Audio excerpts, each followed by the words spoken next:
जय माता दी, जय महाकाल। मैं राजगुरु जी महाविद्या आश्रम में आप सभी का स्वागत करता हूं। कल बुधवार का दिन, सर्वपित अमावस्या का दिन, अद्भुत संयोग। हजारों साल बाद ऐसा संयोग इस दिन, कल बुधवार के दिन 6 अक्टूबर 2021 को बन रहा है।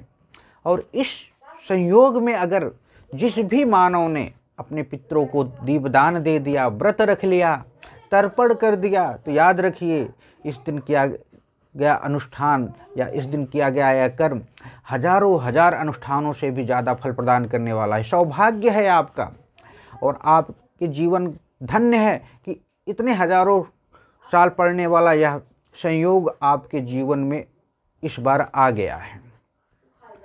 अश्विनी जो महीना होता है अश्विन का, उसका अंतिम दिन जो होता अमावस्या के रूप में होता है। सर्वपित्र अमावस्या का दिन वह दिन होता है और इस तिथि पर सूर्य और चंद्रमा का अंतर शून्य हो जाता है। इसलिए इन दो राशियों के विशेष स्थिति में आ जाने से और इस दिन पितरों की गई पूजा अर्चना और दान का विशेष महत्व बताया गया। और सबसे बड़ी बात, वो शुभ संयोग जो बन रहा है, अद्भुत बन रहा है।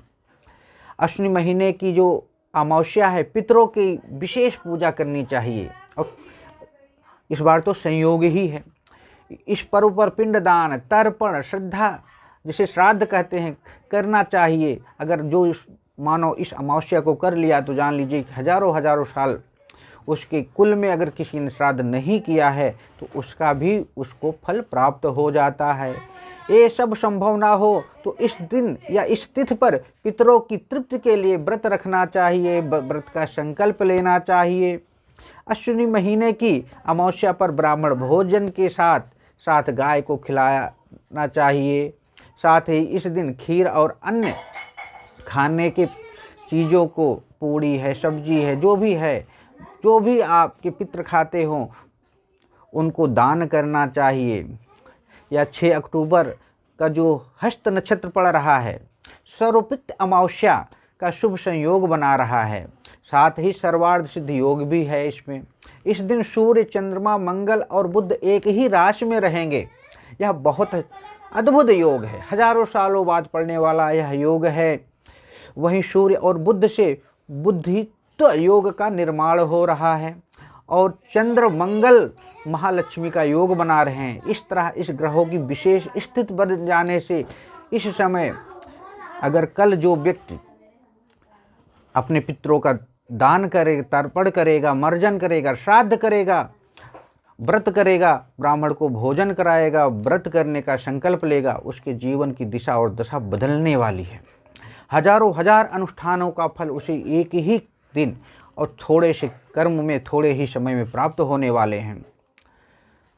मैं बैठा था जब मैंने देखा कल और मुझे लगा कि बुधवार के दिन इतना अद्भुत योग बन रहा है और वो आप लोगों को ना बताया जाए तो मज़ा नहीं आएगा। तो मैंने कहा कि आज मैं आप लोगों के लिए विशेष तौर से बता ही देता हूँ। करना क्या है, आपको बहुत जल्दी फल मिल जाएगा स्नान ध्यान से अगर आप करेंगे। घर पर ही तिल डालकर स्नान करिए।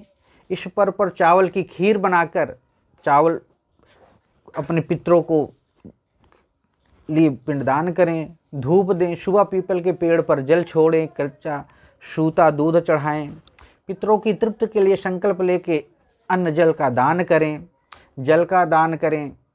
ब्राह्मण को भोजन कराएं अगर करा सकते हैं, नहीं तो किसी एक मंदिर में एक व्यक्ति जैसा, ब्राह्मण जैसा भोजन का दान करें।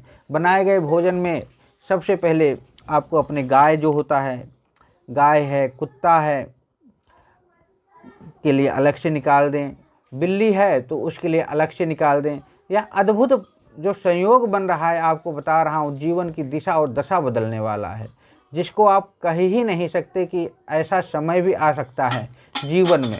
तो मैं आप लोगों को यही कहूँगा कि इस दिन अगर आप लोग इसका प्रयोग कर लेते हैं, रावण संहिता का या अद्भुत प्रयोग कर लेते हैं, तो याद रखिए आपके जीवन में कभी इस प्रकार का कोई अड़चन आ ही नहीं सकती है। जो जिसकी जन्म कुंडली में किसी प्रकार का दोष है, ग्रह दोष है, बाधा दोष है, या उसकी कुंडली का शुभ योग नहीं उसे मिल रहा है, तो इस दिन अगर वो व्यक्ति अपने पितरों को दान कर देता है, दीप दान कर देता है, किसी नदी बहते हुए जल में 5 दीपक, इतना नहीं कर सकते तो 5 दीपक ले लीजिए और एक ही पत्तल या चीज़ पे रख के उसे प्रवाहित कर दीजिए जला के। चाहे तो आप एक एक भी कर सकते हैं, नहीं तो 5 एक साथ कर सकते हैं और इससे ज़्यादा भी कर सकते हैं। यही नहीं कि आप एक ही कर दिए तो जी बहुत हो गया, ऐसा नहीं। दीपदान का अद्भुत महत्व है, लेकिन जल जो है चलने वाला होना चाहिए, बहता हुआ जल या सरोवर हो जो पूजनीय हो। ये नहीं हो गंदा हो, नाला हो, आप ऐसे कर दें, रुके हुए पानी में कर देंगे, बड़ा अच्छा महत्व है। इस दीपदान करने से जितने भी आपके दूषित ग्रह हैं वो शांत हो जाते हैं। जो ग्रहों को उत्तम फल देना चाहिए उत्तम फल देने लगते हैं।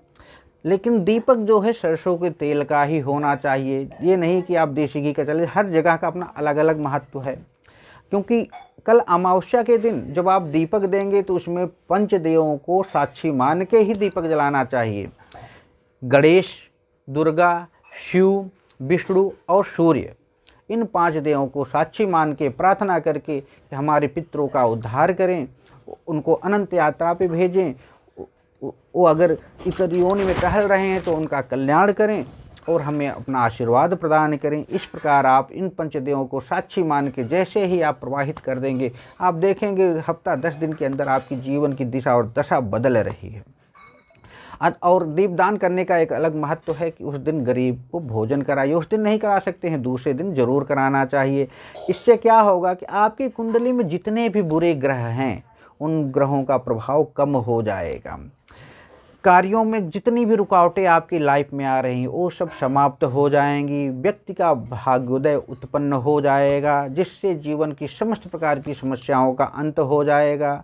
जो व्यक्ति दीपदान करता है उससे समस्त प्रकार के रोगों की शांति हो जाती है, समस्त प्रकार के पितरों का दोष समाप्त हो जाता है, काल सर्प दोष समाप्त हो जाता है, जीवन की दिशा और दशा बदल जाती है और इस दिन किया गया श्राद्ध जीवन का सौभाग्य उत्पन्न करता है। तो ज़रूर आप लोग कल अपने पितरों के लिए जलदान, दीपदान और श्राद्ध अगर कर सको या पिंडदान कर सको तो ज़रूर करो, व्रत रखो। इससे करने से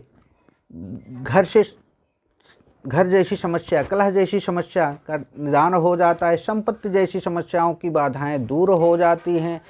तो आप 7.5 चल रही हो, चांडाल योग हो तो कुंडली में वो भी शांत हो जाते हैं। यह अद्भुत प्रयोग है और हजारों साल बाद आने वाला यह जो संयोग है, ये योग है, अद्भुत है। मैं आप लोगों से यही कहूँगा कि कल बुधवार का दिन ऐसा अद्भुत संयोग लेके आया है जिसको करके आप अपने जीवन की दिशा और दशा बदल सकते हैं। तो इसी तरह मैं आप लोगों से विदा लूँगा और चाहूँगा कि आप हमारे महाविद्या आश्रम चैनल को लाइक शेयर करते रहिए, सब्सक्राइब करिए, जिससे कि हम आप मिलकर इस प्राचीन ब्रह्म विद्या का प्रचार प्रसार कर सकें। जय माता दी, जय महाकाल।